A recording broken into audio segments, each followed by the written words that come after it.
and welcome. You're watching Head to Head on UATV. I'm Oles Garjuk. Ukraine can look forward to deepening bilateral cooperation with Canada. The Ukrainian government has announced a plan to open an office across the ocean that would promote trade and economic collaboration between the two countries. And there was even more talk on the issue. Just recently, the Ukrainian-Canadian Business Forum was held in Toronto, where Ukrainian Prime Minister Volodymyr Groysman was among those who attended. To talk about what this means for Ukraine, we are joined in the studio by Emma Turos. She is an managing director of the Ukrainian Office of the Canada-Ukraine Chamber of Commerce. Hello, and thank you for coming. Good day. First of all, what are the results of the forum?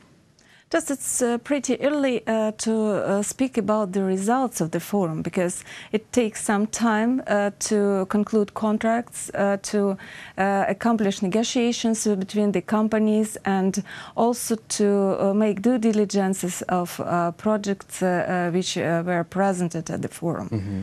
But what was discussed during the forum? What spheres were stressed on? During the forum, we had not large, but pretty good business delegation of around 12 companies, which represented different industries, including heavy industry, machinery, also apparel manufacturing, food industry, and few others. Mm-hmm. And this delegation was from Ukraine?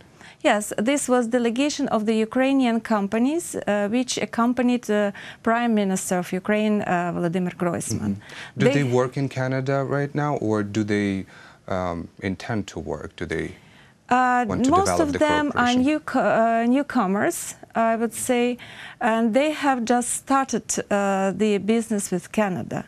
But they had a lot of business-to-business meetings and also site visits, where our Canadian colleagues told them about the procedure of selecting of partners and about their vision of future cooperation with Ukraine. Mm-hmm. How does this cooperation develop right now, the trade and economic cooperation? Yeah, in terms of bilateral trade, in 2016, Canada's merchandise exports to Ukraine total 265 million, and merchandise imports total $207.4 million. Which is 34% increase compared to the same period of 2015.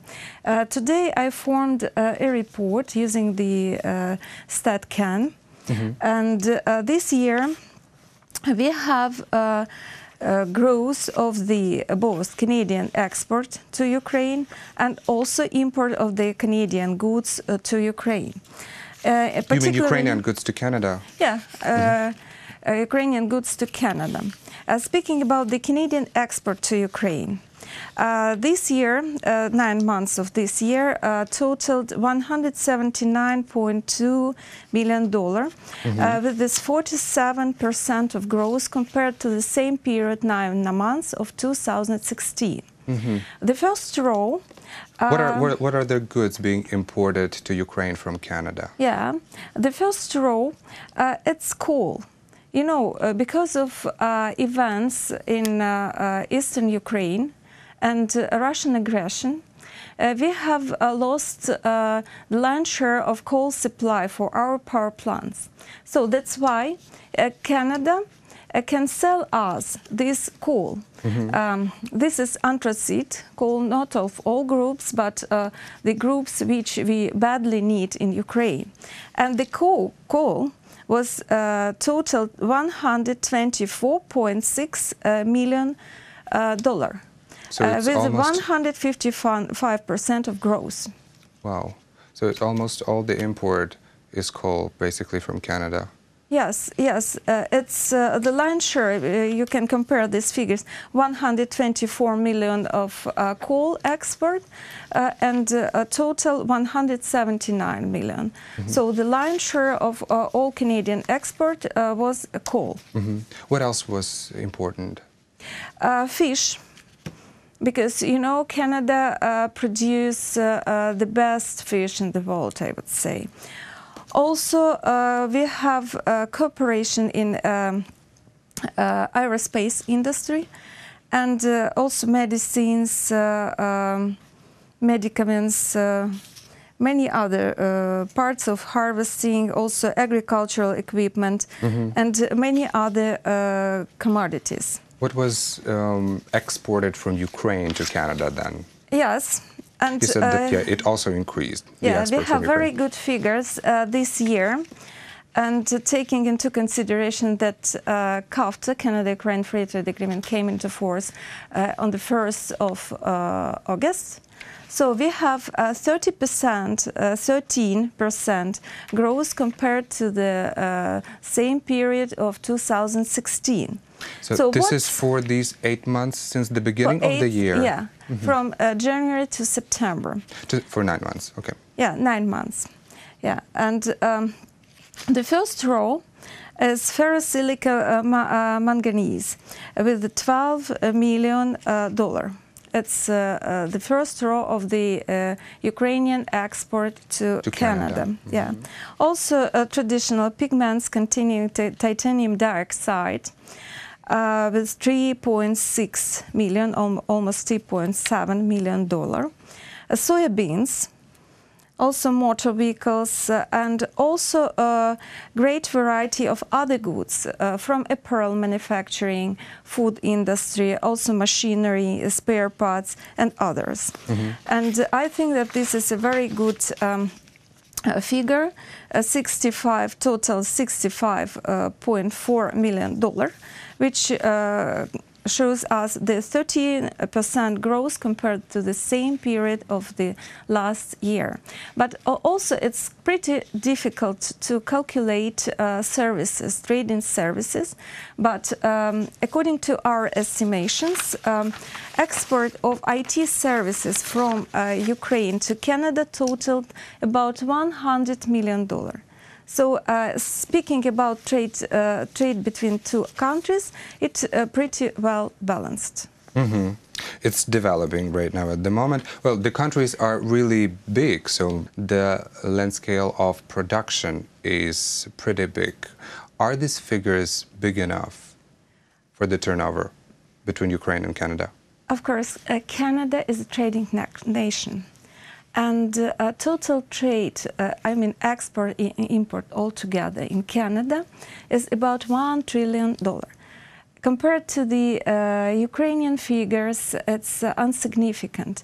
That's why we have huge potential for growth.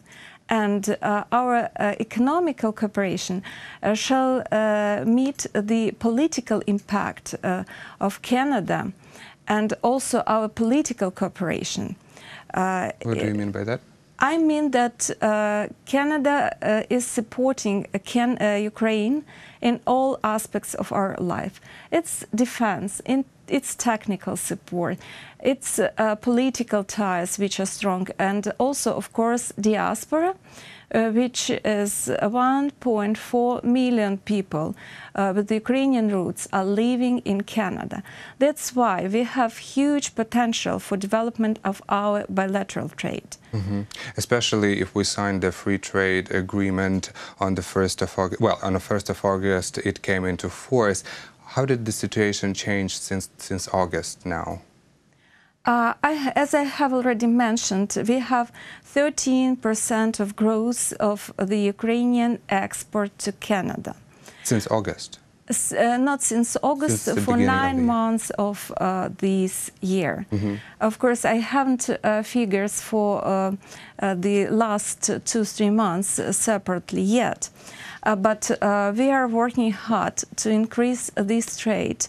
And also, Canada-Ukraine Free Trade Agreement anticipates such measures which are beyond the tariffs, such as non-tariff barriers, also a facilitation of trade, which is made by the technical support projects, such as Canada-Ukraine Trade and Investment Support Project. I myself, I'm coordinator of the project, so I can say a little bit more about this project. Also, competition, state procurement, cooperation, technical support, as I have already mentioned, of rules of origin, e-trade, and intellectual property. So we are working on all these issues and just trying to withdraw obstacles to increase of export from Ukraine to Canada.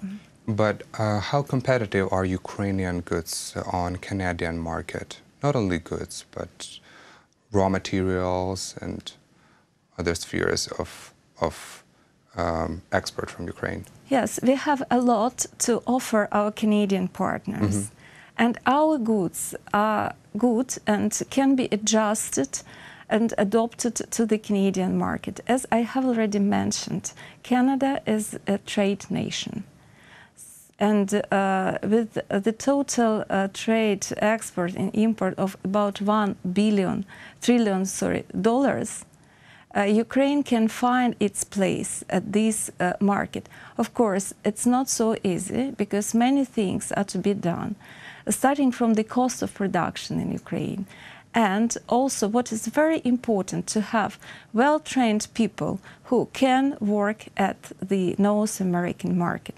I mean language, I mean knowledge of the market, I mean knowledge of the culture and business. But what Ukrainian products are the most popular in Canada, maybe the most needed? I think we have a good perspective in niche products, products which require a lot of creativity, which require the individual approach.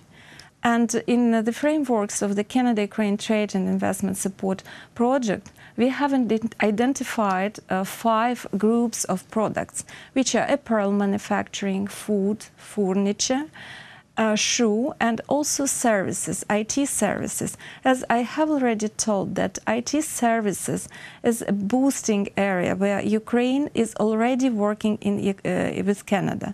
And recently we had a mission of the Ukrainian IT companies, which was in May of this year, together with the Ministry of Economic Development and Trade, Export Promotion Office, QTIS Project, and Canada-Ukraine Chamber of Commerce. We arranged meetings for about 20 Ukrainian IT companies, meetings with their Canadian counterparts.